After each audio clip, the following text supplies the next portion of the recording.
BEd online classes में आपका स्वागत है। जैसा कि मैं आपको बीएड फर्स्ट ईयर का optional paper teaching of Hindi, जिसे हम हिंदी शिक्षण कहते हैं, ये पेपर मैं पढ़ा रहा था। पिछले कक्षा में हम लोगों ने इस प्रश्न पत्र के प्रथम इकाई या जिसे हम अंग्रेजी में फर्स्ट यूनिट कहते हैं, इसको पढ़ना शुरू किया था। हमने आपको पिछली कक्षा में भाषा, उसके तात्पर्य से आपको अवगत कराया था। एक व्यवस्थित क्रम मैंने आपको बताया था कि भाषा क्या है, कितने प्रकार की होती है।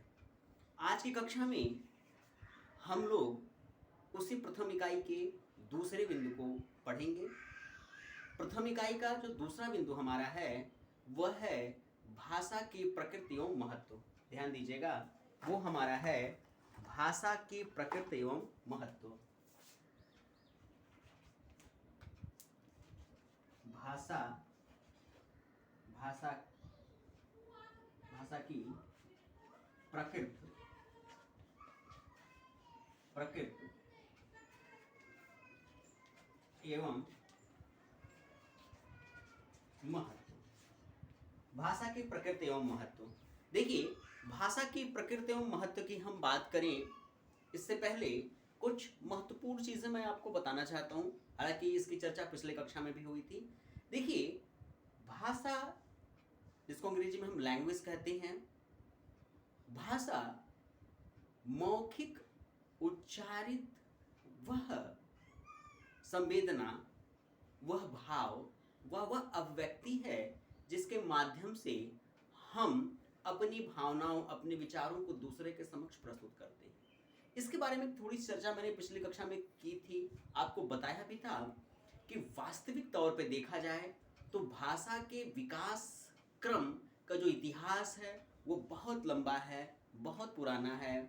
और हम आज की जो वर्तमानिक भाषा, जैसे मैं हिंदी में पढ़ा रहा हूँ आपको, आप हिंदी में पढ़ रहे हैं, ये जो वास्तविक संचारित हिंदी आपके सामने उपस्थित है, ये एक काफ़ी लंबे विकास क्रम के बाद हमें उपलब्ध हो पाई है, जिसकी सहायता से हम अपनी भावनाओं को बड़े सहजतम तरीके से आपके समक्ष प्रस्तुत कर सकते हैं और आपके द्वारा बताई गई बातों को, कही गई बातों को हम सुन सकते हैं और समझ सकते हैं।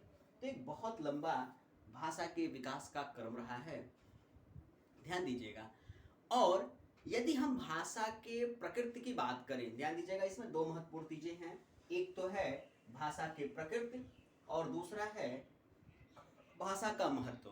तो सबसे पहले आज की कक्षा में हम बात करेंगे भाषा के प्रकृति के बारे में। जैसा कि मैंने अभी आपको बताया कि जो भाषा है उसका एक लंबा विकास क्रम है।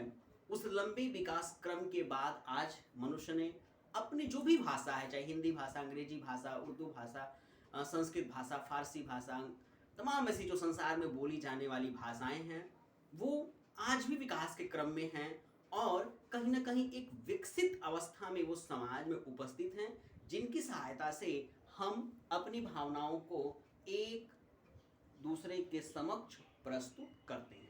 ये तो रही भाषा की विशेषता की बात। यदि हम भाषा की प्रकृति की बात करें तो जैसे जैसे परिवर्तन होते रहे हैं, वैसे वैसे भाषा की जो प्रकृति है वो बदलती रही है। तमाम विचारकों ने, तमाम साहित्यविदों ने, तमाम, यदि हम हिंदी भाषा की बात करें, ध्यान दीजिएगा, खासतौर पर हिंदी भाषा की बात करें तो इसके संबंध में जितने विचारक हैं, सभी लोगों ने कुछ न कुछ भाषा के विषय में अपने विचार प्रस्तुत किए हैं। आज उन्हीं विचारों की हम चर्चा करेंगे। तो आज मैं बताऊंगा आपको कि भाषा की प्रकृति क्या है और इसे कितने भागों में बांटा गया है। ध्यान दीजिएगा, भाषा की प्रकृति क्या है और इसे कितने भागों में बांटा गया है। देखिए, भाषा, जैसा कि मैंने बताया, अभी बताया, पिछली कक्षा में बताया था कि भावों को व्यक्त करने का जो माध्यम है वो भाषा है। ध्यान दीजिएगा, भावों को जो व्यक्त करने का जो माध्यम है वो भाषा है। शब्दों के उच्चारित व्यवस्था को प्रस्तुत करने का जो माध्यम है वो भाषा है। अपनी भावनाओं को दूसरे के समक्ष प्रस्तुत करने का जो माध्यम है वो भाषा है। अपनी आंतरिक विविधताओं को, आंतरिक विचारों को दूसरे के समक्ष प्रस्तुत करने का जो माध्यम है वो भाषा है। तो भाषा की ये अपनी एक विशेषता रही है। यदि हम भाषा के प्रकृति की बात करें, ध्यान दीजिएगा, यदि हम भाषा के प्रकृति की बात करें तो भाषा की कुल 18, ध्यान दीजिएगा, भाषा के प्रकृति की बात करें, भाषा के प्रकृति की बात करें, अगर भाषा की प्रकृति की बात करें तो कुल भाषा की जो प्रकृति है उसे 18 भागों में बांटा जा सकता है। ध्यान दीजिएगा, यदि हम भाषा के प्रकृति की बात करें तो भाषा की प्रकृति को 18 भागों में बांटा जा सकता है। ये 18 भाग भाषा की प्रकृति की विशेषता को ही बताते हैं और उसके महत्व को भी दर्शाते हैं, उसके महत्व को भी दर्शाते हैं। भाषा की प्रकृति को सैद्धांतिक दृष्टि से कुल 18 भागों में बांटा गया है और ये जो 18 भाग हैं यही भाषा की प्रकृति के संदर्भ की व्यवस्था को व्यक्त करते हैं। क्योंकि जैसे मैंने अभी आपको बताया कि भाषा एक अभिव्यक्ति का माध्यम है। अगर संस्कृत से इसकी तुलना करें तो हमें पता चलता है भाषा, भातृत्व में अ धातु लगने से भाषा का निर्माण हुआ है। भाषा माने भाष्य माने होता है बोलना, अर्थात अपनी बात को व्यक्त करना, अपनी बात को दूसरे के समक्ष प्रस्तुत करना, यही जो है वो भाषा है। भाषा की अगर विशेषताओं की हम बात करें, इसकी प्रकृति की बात करें तो मैंने अभी आपको बताया कि भाषा की प्रकृति की कुल 18 भागों में बांटा जा सकता है। तो आज की कक्षा में इतना ही। अगली कक्षा में मैं भाषा के जो कुल 18 प्रकृति हैं इनकी चर्चाएं आपके सामने करूंगा और उनके बारे में कुछ खास विशेष बातें बताऊंगा कि वो कितनी महत्वपूर्ण हैं और क्या उसमें वास्तविक तथ्य में क्या संदर्भित है।